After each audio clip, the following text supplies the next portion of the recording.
a nonprofit aimed at empowering and uplifting Utah's LGBTQ+ community, bringing awareness to what they are calling a persistent trend of theft and vandalism when it comes to pride flags. Record heat and winds feeding a wildfire in Wasatch County. Tonight, the community's standing by, ready to evacuate.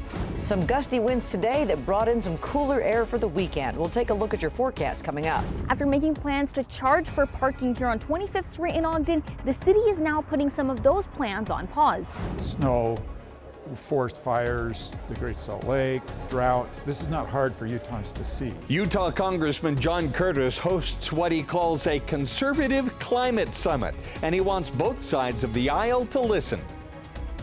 Live from Utah's news leader, Fox 13 News at 9 starts right now. LGBTQ+ advocates are concerned about a nagging trend of theft and vandalism involving pride flags all over Utah. Good evening, everyone. I'm Bob Evans. Fox 13 News reporter Chris Arnold explains the impacts these thefts can have on the nonprofits and those who fly the flags. The flag represents a bastion of safety. Which is why it's hard for those in the LGBTQ+ community to see incidents like this happen. This is video from August where two suspects were allegedly caught on video cutting down and stealing pride flags from outside the Logan Pride Foundation building. A 16-year-old boy was arrested last month, facing charges of theft and criminal mischief. You invade their space and take something that belongs to them, whether it be a flag or their feelings, their whatever, and it leaves a void. It's something Spencer Wright has experienced firsthand. Last year, I came home and found that my flags, I had 3 flags flying in my yard from Project Rainbow that were missing. Wright says he called police to report them stolen and was able to eventually get them back. However, this kind of theft is something Project Rainbow here in Utah says is a constant issue. We had hundreds of flags stolen from us. Every Pride, this is a common occurrence. That includes the flags that were stolen in Logan. J.C. Thornton is the executive director of Project Rainbow. The nonprofit was created back in 2018. She says in their annual budget every year, they plan for 15%, or about 900 flags to be stolen. Thornton says that estimate more than doubled in 2023 during their campaign for Pride Month, with more than 1,000 flags that were mostly lost to theft or vandalism. I've also heard word from other community partners that other flags are being stolen. And so it's increasing every year. And this really impacts our ability to give the funds that we raise back to our community to seed amazing ideas and impactful organizations. Over the past 4 years, Project Rainbow had, on average, more than 6,200 flag signups. Last year, the total cost for lost flags was close to $18,000, and with another close to $9,000 lost in total extra lost revenue due to increased thefts. We have fundraisers to help support the cost of flags that are stolen. And so our community always is so amazing because they rally behind and raise those funds so that the funds that would go to our community still go to our community. Project Rainbow's next campaign will be for Transgender Awareness Week and Trans Day of Remembrance. Those flags will be staked starting November 10th ahead of Trans Day of Remembrance on November 20th. Let's not harm each other's communities. Let's find ways that we can engage with each other. In downtown Salt Lake, Chris Arnold, Fox 13 News, Utah. In southern Utah, police in Santa Clara are investigating a vandalism case at an LDS church. An officer discovered the graffiti while on patrol last night at about 2:30. Fox 13 News has blurred the graffiti because it is profane and blasphemous. There are no suspects right now, but it is under investigation. If you have any information that can help, call Santa Clara Police. The Salt Lake County District Attorney's Office has declined to file criminal charges against a Sandy police officer and a U.S. Marshal for their use of deadly force in an officer-involved critical incident last December. Sandy police got a call about a man trespassing on the property of the Silver Pines Senior Community Apartments. The suspect, later identified as Ian Anzer, was at his mother's apartment, but he refused to come out. Officers fatally shot him when he refused to drop a knife he was pointing at them. Salt Lake County DA Sim Gill found the officer's use of deadly force justified. The Utah Education Association is starting to distribute signs to vote no on Amendment A on the November ballot. Amendment A removes the earmark for public education on the state income tax. In exchange, the state portion of the sales tax on food would be removed. Supporters say passing Amendment A helps with budget stability, but opponents say it raids education funding. There's a chance Amendment A does not wind up on the ballot if a judge rules the same way the Utah Supreme Court did with Amendment D. High winds and record-breaking temperatures caused the Yellow Lake fire to grow today. It's burning east of Mill Hollow Reservoir. At last check, it was scorched more than 3,100 acres and is 18% contained. Acreage and containment will be measured again overnight, but the fire has jumped into different spots because of the wind. We have seen the fire spot across the gas pipeline and get established into some dead timber there. This has caused an increase of smoke in the area. The fire continues to move in a northeasterly direction. Despite its growth, there are no additional evacuations in place. If the fire continues moving northeast, Duchesne County may be the next area to consider evacuations. We don't normally talk about high winds and hot weather in October of all months. Yeah, definitely a little bit late for such heat and such fire weather conditions. Here's the current wind gusts. We've had wind gusts this evening between 20 and 30 miles per hour for some places, but it is starting to wind down as the sun gets lower here and we go into the nighttime hours. Along with the wind was the heat today, 92 degrees. We just shattered that record of 86 degrees in 1963. It was not only the hottest October 4th, it was the hottest day in October, like ever. So it was just really warm today. So if you were thinking, gosh, it really does feel like summertime out there, you're absolutely right. It does. And it's way too late in the year for such a thing. It's starting to cool off now. 73 degrees here in Salt Lake, 76 in Ogden, and 75 there in Provo tonight. So we can see this front is coming through. It's still way off to our north, but out ahead of it, it's kicking up some moisture. So there's some high base showers with some gusty winds around the Park City and getting into Summit County and heading into the Uinta. So if you are out and about tonight, you may feel some gusty winds about as some of that precipitation tries to come down, but it's not quite making its way to the ground. We'll take another look at weather and talk about your weekend outlook with the cooler temperatures straight ahead.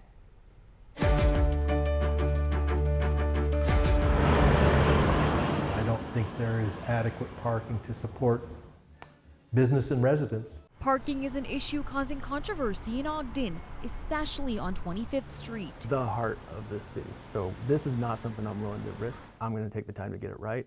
I'm Fox 13 News reporter Maithili Gubbi here on 25th Street in Ogden, where the city was considering adding paid parking here, but that plan is now on pause.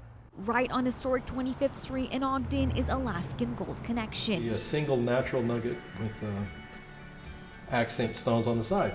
Owned by Carl Cox, who has been making jewelry for a long time. About 50 years. He opened his store on 25th Street about 4.5 years ago. Parking's always been a problem down here. Ogden City has been working on a plan to introduce paid parking in downtown. The hope is to increase turnover so more people can park and experience these places. But businesses on 25th Street I spoke to say they don't want that. There is no parking elsewhere, so business owners are parking on 25th, which makes it a double problem because our customers have no place to park. If I'm parked out there, that means one customer can't get here. At Tuesday night's City Council meeting, Mayor Ben Nadolski announced they would pump the brakes on this project to speak to more businesses on 25th Street about what they want to see. I'm sorry that we missed you, genuinely.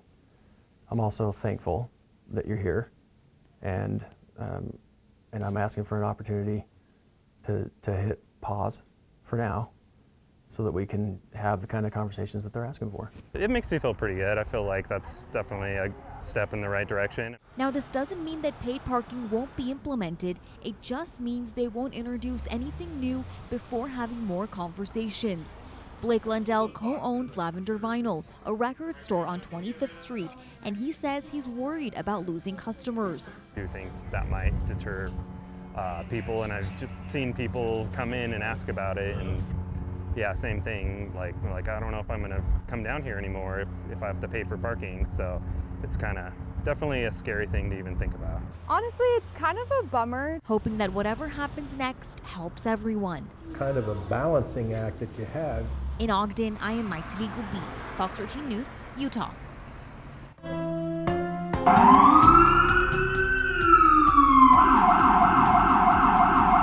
Coming up, Kaysville's fire department is getting a big boost. We'll show you the new piece of hardware that'll help first responders save lives. Plus, guaranteeing acceptance into Utah's higher education system for all high school graduates in the Beehive State.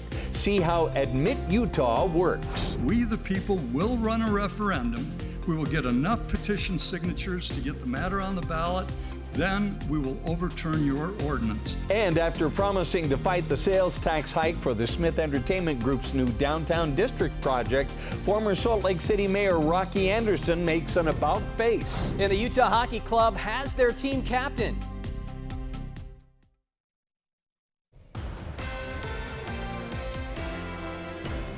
Tonight in our Path to the White House series, Vice President Kamala Harris continues to focus on the Midwest, and former President Donald Trump is getting ready to rally in Butler, Pennsylvania, where he was almost assassinated in July. Scripps News anchor Maritza Giorgio reports. With just 1 month to go until the election, both presidential candidates are doubling down on their travel in critical battleground states. Vice President Kamala Harris made 2 stops in Michigan on Friday, drumming up support from union workers in Detroit. When union workplaces are safer, all workplaces are safer. And the bottom line is when unions are strong, America is strong. And speaking at a campaign rally in Flint, Michigan. Harris also met with a group of Arab Americans. Polling has shown razor-thin margins in Michigan, which has a large Arab population in the metro Detroit area. Although Arab Americans have historically favored Democratic candidates, many have soured on the party in the wake of growing unrest in the Middle East. A new poll out this week from the Arab American Institute found Harris and Trump virtually tied. Former President Donald Trump surveyed damage from Hurricane Helene in Georgia on Friday, his second visit to the state this week. He was accompanied by Governor Brian Kemp. I'm not thinking about voters right now. I'm thinking about lives. And to be honest, it's much bigger than anything else. But we're thinking about lives. A lot of lives lost, a lot of people missing. Later, Trump participated in a town hall in Fayetteville, North Carolina, another state hard hit by the devastating storm. The White House said Vice President Harris would visit North Carolina Saturday to survey storm damage and receive an update on recovery efforts. And also on Saturday, former President Trump set to hold a rally in Butler, Pennsylvania, returning to the spot where he was nearly assassinated in July. Maritza Giorgio, Scripps News. The Hurricane Helene death toll has topped more than 220 now, 1 week after striking the southern U.S. That number is expected to rise even further as hundreds more remain missing. The search for survivors is becoming increasingly dire in multiple states as people in some communities remain without food, clean water, or power. In North Carolina, construction crews are repairing the main supply line that connects a water plant and reservoir to the city of Asheville. In response to a mutual aid request from Georgia Power, Rocky Mountain Power is sending crews, emergency management, support personnel, and equipment from Utah, Wyoming, and Idaho to help following the catastrophic damage caused by Helene. And so basically when there's a large emergency or disaster, or even a small one, they'll put out a call to say, hey, we need help. And they've got several kind of platforms or systems that they basically put those needs into a system. It notifies everybody. These teams, totaling 23 Rocky Mountain Power employees, are equipped with 14 trucks and associated heavy equipment to help restore power to impacted communities. A week ago, that huge storm hit the coast, and I tell you what, it seems like it was just yesterday. Yeah, it's really catastrophic, that damage that we're seeing from there, and very, very sad and hard to watch as well. I've got to comment on that. All right, well, closer to home, things are just warm here, and we don't have that type of rain, but we do have beautiful fall color. Here's a nice view from the Alpine Loop today, put on our Facebook page on Utah's Weather Authority. We love to share our photos there. It was so warm today, 92 degrees, broke the old record of 86 degrees in 1963. And in fact, it was the latest occurrence of a 90-degree temperature ever. That record was previously September 30th of 1957 and 2011. So we shattered that. It's way too hot, and goodness, it's going to cool down finally. Aren't you ready for it? Aren't you ready for fall, for the temperatures to go with the leaves and everything to just be right? Pumpkin spice season all ahead. 92 was that high temperature again today. The normal high is 71, so that's what we should be feeling like. And even over the next few days, it's going to be cooler, but it's not going to be this cool. Our overnight lows should be close to average, though, or a little bit above that rather, so in the mid 50s, so a little cooler than it has been, especially in the morning hours. 73 degrees here in Salt Lake and 75 in Provo now, at 76 degrees in Ogden. It is going to cool off tonight into the 50s again. We're still at 84 at St. George, but you were around 60 degrees this morning, and you'll do that one more time. Temperatures will start to tumble tonight, so we should wake up to a temperature between 55 and 60 degrees in the morning, so it'll be a little bit more comfortable when we wake up. But it was pretty warm today. Cold front is still pretty far away, but out ahead of it, kicking up some moisture and a lot of instability. So what we're seeing here with some of these high base storms is just some gusty winds and a lot of Virga. So some of the rain not hitting the ground, some of it may hit the ground, especially over by Camas and getting over here into the high Uintas. But there's going to be some gusty showers there, but that should start to diminish as we go into the night time now. Visible satellite's kind of fun. You can see where the cold front is. It is still just getting into the Boise area. So overnight, it'll make its way here, and then all this is really going to do for us, for our cold front, is just make it slightly cooler. So tomorrow's high temperature is in the forecast for around 80 degrees, which is a big improvement. 58 degrees tonight here in Salt Lake and 63 in St. George. So tomorrow, definitely cooler by at least 10 degrees. So 80 in Salt Lake and 95 in St. George. Your temperatures stay in the 90s all weekend. Lots of sunshine, very dry weather going forward. And the same for the Wasatch Front. Temperatures around 80 all weekend and dry conditions expected. And then we do have a little bit of cloud cover in the middle of the week. We'll be right back.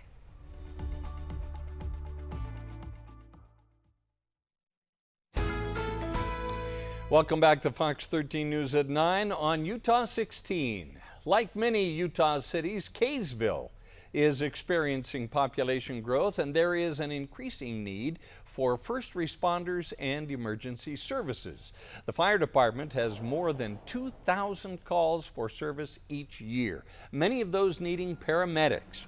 The department just got brand new equipment, including this new truck. It has everything a crew will need for any scene, including something that should help them get there safely and on time. I'm going to go ahead, I'm going to show you the rumbler on this real quick. And the whole purpose of this is it's a low frequency output. So if people are listening to music or when they're traveling, it offsets that and makes a really deep growl almost. So it's pretty loud, but let me start the truck up and we'll go from there.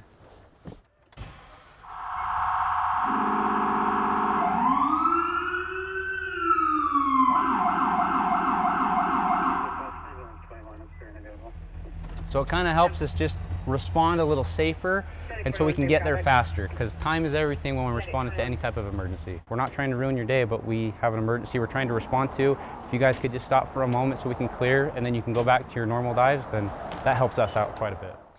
2 more brand new pieces of equipment are coming online next year, including a heavy rescue vehicle that should arrive by next spring, and a brand new ambulance 1 year from now. Today, Miller Sports and Entertainment and Utah Senate Minority Leader Luz Escamilla launched Baseball in Salt Lake weekend, marking the first Mexican Pacific League exhibition games in Utah.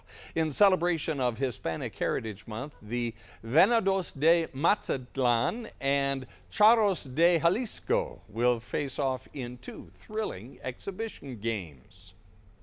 Some of them are incredible players from actually MLB players that on their off season are playing with this league. I think a lot of people know Guadalajara and Jalisco is a very popular state in Mexico, and they're here. I mean, they travel all the way from those cities, and they're excited to participate in this event. The weekend will also offer a vibrant cultural experience with vendors, food, music, dancing, a baseball clinic for children, and a food drive to benefit the Utah Food Bank. Get tickets online at basebaru.saltlake.com. Nitro Cross is taking place at the Utah Motorsports Campus in Tooele this weekend. You can expect all kinds of action on the track with races on both dirt and asphalt. And there will be plenty of cars that will fly and roll.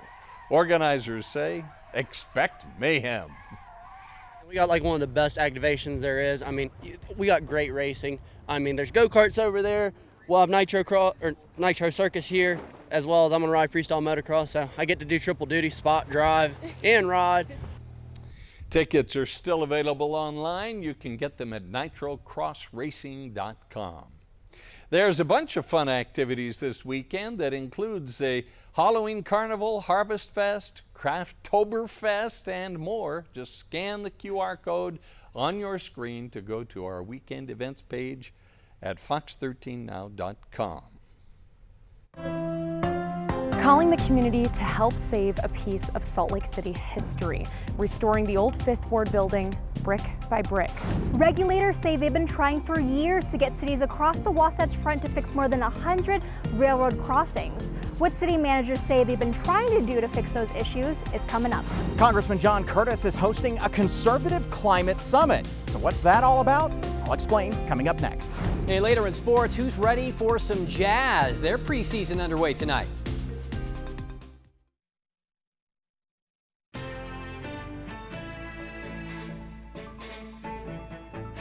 There's so much, a wide range of cultures that have called this church home. Saving a piece of Salt Lake City history. I'm Jenna Bree with Fox 13 News. The community is coming together to help restore the Fifth Ward building brick by brick. It's such a pillar of the community. In the time since the Fifth Ward building opened in 1910, Skylar Baird says it's played many roles. From the people that grew up here going to church and maybe were baptized in this building, from the people that attended concerts here, Smashing Pumpkins, Nirvana, there was, it was a Buddhist temple. On Easter Sunday of this year, the previous owners of the historic building began demolishing it. Through his nonprofit Salt Gives, Baird is bringing people together to restore the church, which he now owns. Once it's gone, you'll never get it back.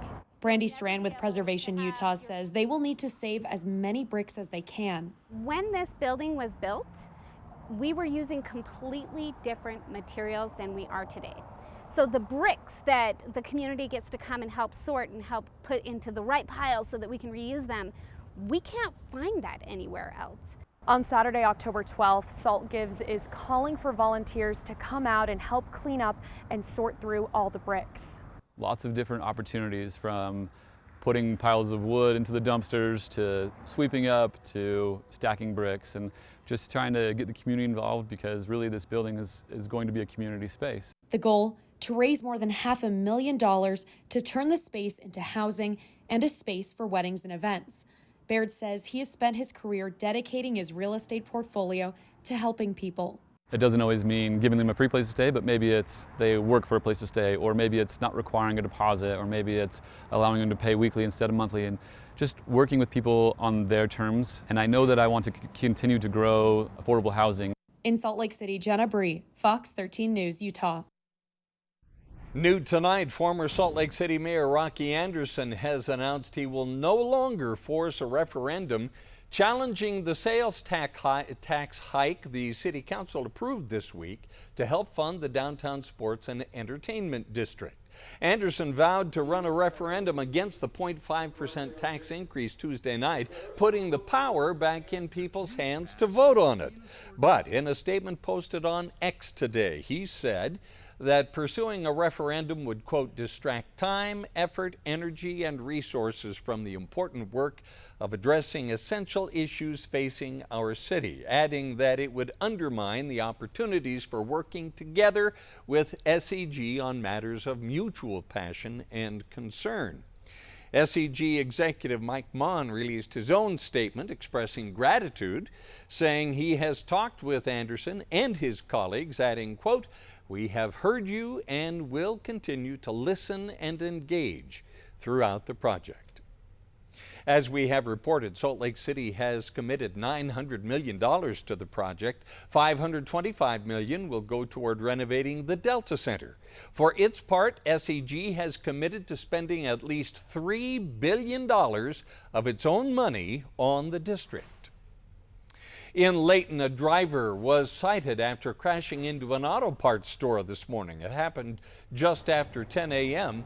Police say two vehicles collided at an intersection at Cross Street and Main when the driver of a small SUV turned in front of a truck. That caused the truck to veer off the road and collide into the side of the business. The driver of the truck was hospitalized but is expected to recover. The SUV driver was not hurt.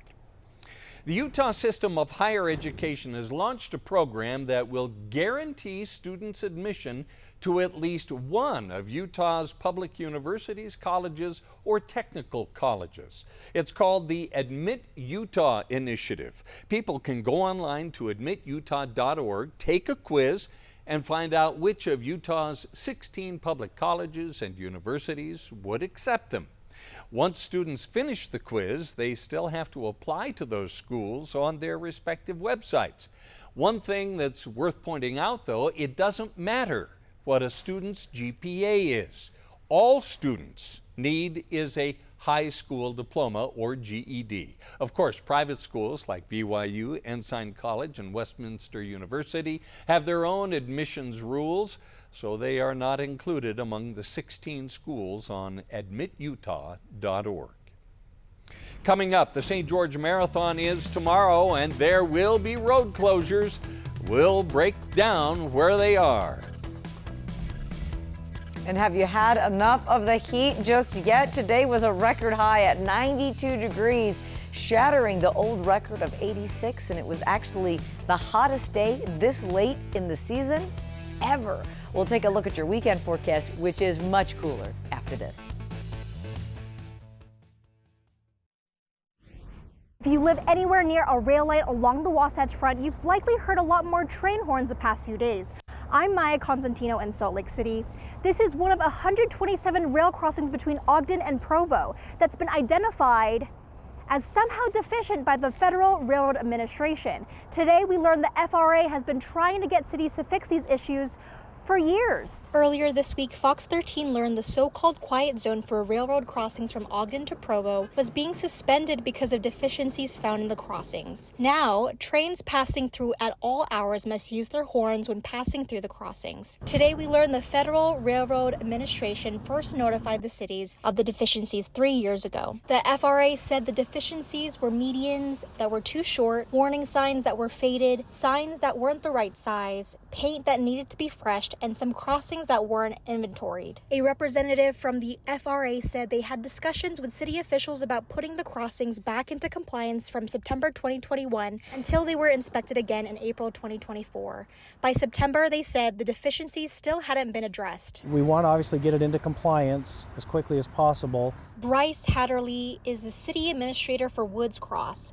He said cities along their zone had been working to fix the issues. We had been given some extensions and some additional time to take care of these issues, and we were not aware that they were going to terminate those extensions on September 30th. We are reacting as quickly as we can and trying to get those issues taken care of with the cities where those issues lie. Woods Cross and Lehigh are the designated managers for the northern and southern quiet zones that run throughout multiple other cities along the railroad. He says there are only 4 crossings in the Woods Cross zone that still need repairs. Things are working to get them repaired as quickly as possible. Some of those will be done as early as Monday, October 15th. A representative for Lehigh City said they are ready to make repairs on their end of the zone as well. They said they expect to begin work October 17, pending approval from the Union Pacific. That work, they said, should take a couple of weeks. In the meantime, those train horns will keep sounding. In Salt Lake City, Maya Constantino, Fox 13 News, Utah. The St. George Marathon is just hours away now, and with it comes a lot of road closures. Starting at 6 a.m., 300 West will be closed from Diagonal to Tabernacle in St. George. Then at 1 p.m., St. George Boulevard will be closed at 300 West. And finally, Main Street will also be closed from Tabernacle to 300 South. Both the full marathon and half marathon are sold out. For decades, conservative politicians have denied that climate change is to blame for extreme natural disasters.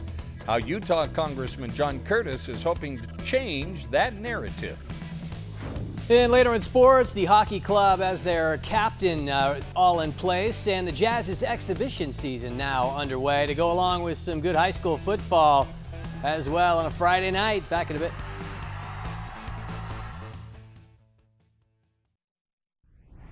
You see today the full audience, the number of Utahns who do want to talk about this. I'm Ben Winslow at Utah Valley University in Orem. Congressman John Curtis is hosting what he's calling a conservative climate summit.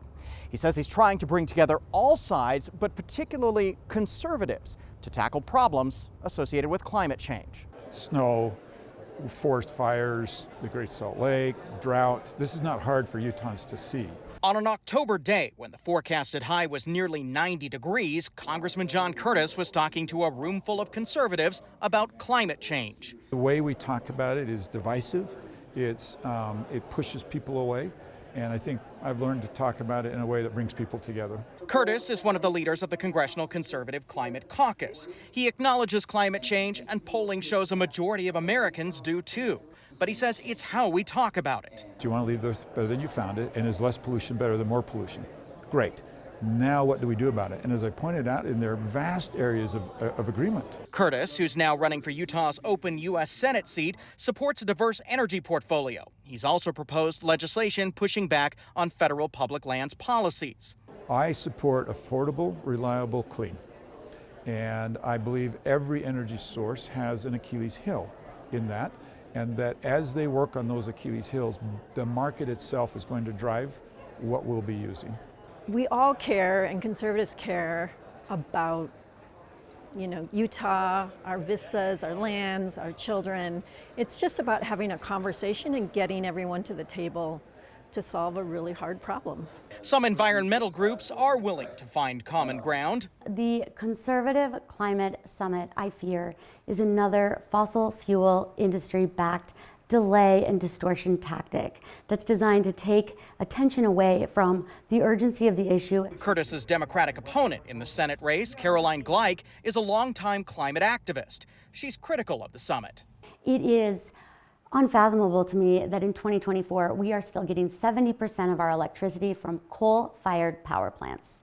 We could rapidly accelerate our transition to clean renewable energy while supporting our legacy energy-producing communities across the state and ensuring that our clean energy economy of the future is led by American manufacturing and supports good-paying union jobs. Curtis says he looks forward to a conversation with her about it. We have climate/energy policy that keeps energy affordable, reliable, keeps us energy dominant, but we're not talking about those cross sections where we're actually agreeing because of the way this conversation has been framed. Congressman Curtis, Caroline Gleich, and independent American candidate Carlton Bowen will all face off in the U.S. Senate debate scheduled for next week. At Utah Valley University in Orem, Ben Winslow, Fox 13 News, Utah. A majority of Utahns believe climate change is real, and they have concerns about it. A recent survey by the Yale Program on Climate Change Communication and Utah State University says 68% of Utahns believe global warming is happening. Nationally, it's 72%. In surrounding states, 71% of Nevadans believe it, 67% in Idaho, 59% in Wyoming, 75% in Colorado, 71% in New Mexico, and 72% in Arizona. Well, I'll tell you what, global warming or not, it's a lot warmer It usually is at this point in October. Yeah, we had a warm September and a very warm start to the month here in October too, but we did have also a beautiful sunset tonight. It looked like the sky was on fire, but it wasn't. What was fun is way out ahead of this cold front that we have going on because of interesting cloud formations and some precipitation not hitting the ground. That's what's called virga, which is really fun to look at out there. So it did break our record high temperature today, but it is going to get cooler this weekend, so that's promising. So cooler temperatures are in the forecast tomorrow. Should be about 10 degrees cooler than it was today, so that will be a nice welcome change. Lots of sunshine continues for the weekend, so great time to look at the leaves. They are gorgeous. Today's high temperature was 92, which wasn't just the hottest day for October 4th ever, it was the hottest day this late in the year ever. So it was just really warm. The old record for today was 86 degrees in 1963. Previously, the latest 90-degree day was September 30th, and we definitely blew that out of the water today. It feels pretty warm out there, so we are still out ahead of a cold front. Well, so what's fun about this map is you can see how much warmer it is tonight, right now, versus 24 hours ago. So it's our 24-hour temperature change. It's 12 degrees warmer here in Provo and 5 degrees warmer Salt Lake, 10 degrees warmer in Ogden. So here's our current temperatures. Cold front is still way northwest of, just about northwest of Boise here, northwest of us. So it'll make its way through overnight. 73 now here in Salt Lake City and 84 in St. George. So that should help to topple our temperatures down by the time we get into the morning, but slow going as the front gets here. And out ahead of it, you can see some of the precipitation and gusty winds been lifting up tonight, going into Park City and over into the Uintas. We've had some gusty winds as well. You can get a better idea of where the cold front is with our visible picture. Yesterday, we were looking at a large area of low pressure off the west coast, and now we're seeing this cold frontal boundary over the great state of Idaho. So that frontal line is just about through Boise here. So it'll make its way here overnight and kind of stall out over the state tomorrow. So Futurecast shows there's that cold front coming through in the morning and it just kind of cools things off and fizzles out. It's not a big weather maker, but it is going to cool things down. So that will be a welcome change for everybody.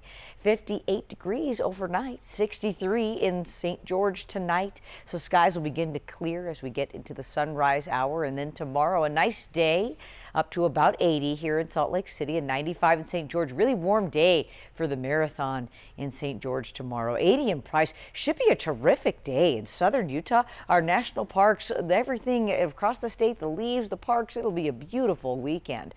95 degrees here in St. George tomorrow, and it's 94 on Sunday. It stays in the 90s all week, so pretty warm.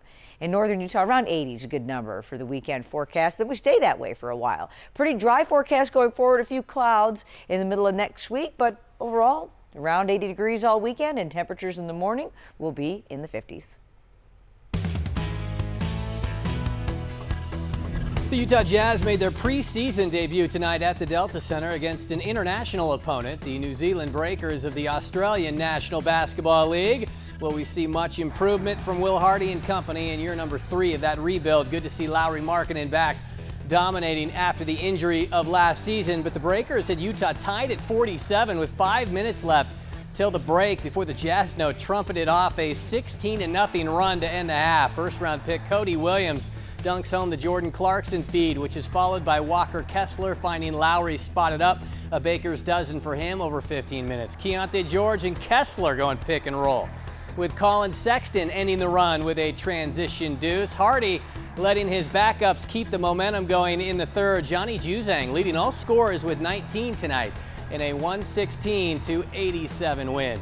This may not come as a huge surprise to see Clayton Keller tasked with taking on the job of Utah Hockey Club team captain. Perhaps the obvious choice to lead the franchise in year number 1 right here in Utah. Keller, a 4-time All-Star in Arizona and one of only 9 NHL players to appear in the last 3 All-Star games. Keller is one of only 2 players in franchise history to record 400 career points, and he's already made his impact felt here in Utah, scoring a couple goals this preseason, including a game winner at home. I'm looking forward to, attacking this challenge with them and learning from them. I think, like I said, I'm obviously the captain, but, there's a lot of guys in the room that matter a lot as well in terms of, just pushing our team and getting us to, that next level. The captain is the representative of the player. So you want someone who cares about his teammate, who's popular in the room, where the guys relate to this guy. So I think Cal has all those qualities. Yeah, good high school football matchup in Highland Friday. Early punt for Lone Peak. Turns out they can't even get the boot in the air. The muff allowing Skyridge to do this. One play later, Keneal Sweetwine. Little hesitation before rounding up the sideline and scoring from 35 yards out. The Knights in the end zone come the second quarter. Brecken Carr. This is no Dodge Dart, more like a souped-up speedster. 38 yards for the 10-7 lead. Back to Skyridge. Sweetwine, tough catch. Boston Sorensen reaching back. Watch him get driven out of bounds by Landon Goff, who has to apologize to his head coach, Bart Brockbank, for taking him down on that play as well. Falcons with a shot at the lead before the half, but Sweetwine, the victim of an incredible pick off the tip. It's Goff making up for the time before, but Skyridge was better in half two to steal this one on the road, 21-16. Kyle Whittingham on hand to watch 6-1 Spanish Fork at Provo tonight, where the Dons prove they're legit in their quest for a 4A crown this season. McKay Smith meet Brock Jacobson, call it 71 yards when it was all over with for a 14-6 lead. Turn green. Garrick Orchard, perfect toss for Bryant Larson to cut that deficit down to 21-16. Spanish Fork's turn. Caden Vest smelling pylon. He'll get there for a 19-yard score. Provo, though, has since roared back to take the lead 46-42 in the fourth. And now that's the cat. Now that the cat's out of the bag, Bob, the UFC making a habit of returning here to Salt Lake, including tomorrow night's 307 at the Delta Center. This is the ceremonial weigh-in on Friday. A good card on the schedule, headlined by Alex Pereira and Khalil Roundtree. And yeah, there's the stare down, pushing them. Just separate. Is that tomorrow? When is that? Tomorrow night, yeah. Tomorrow night, okay. We're becoming known all of a sudden for Ultimate Fighting. We're the new right. Vegas. That's right. Yeah, That's what is our? We've got a nickname. Salt Lake's got a nickname. What Do is we it? really? Yeah. I didn't coin it. Saw it I know that. Yeah. What is it? Oh. Head Kick City. There you go. Is that what it is? Are I you think Dakota sure? just made that up. I think you made it. It was good though. I like it. We'll be It'll right stick. back. Head Kick City. Before we go tonight, we want to let you know about a programming note for tomorrow. A triple header of college football is preempting Fox 13 News at 9, saying it ain't so, but it is. Instead, just like tonight, Fox 13 News at 9 will air right here on Utah 16. Fox 13 News at 9 is scheduled to air after the Utah Royals match against the Portland Thorns. Coverage for that women's soccer match begins at 8 p.m. Finally tonight, new research suggests dolphins might smile at each other when they play. Italian and French scientists studied nearly 24 dolphins while they played with each other, their human trainers, and on their own. They found the dolphins almost always made an open mouth expression comparable to a smile when they were playing with each other, rather than with humans or by themselves. Researchers say this suggests it is a form of communication. They believe dolphins do it to stop their games from turning into a fight due to miscommunication. Wow. Dolphins are so smart. You remember Flipper? Yeah, he was cool. Yeah, Flipper was really smart. They called it faster than lightning. There's a lot we can learn from the Dolphins. Have a good night. Thanks for joining us on Utah 16.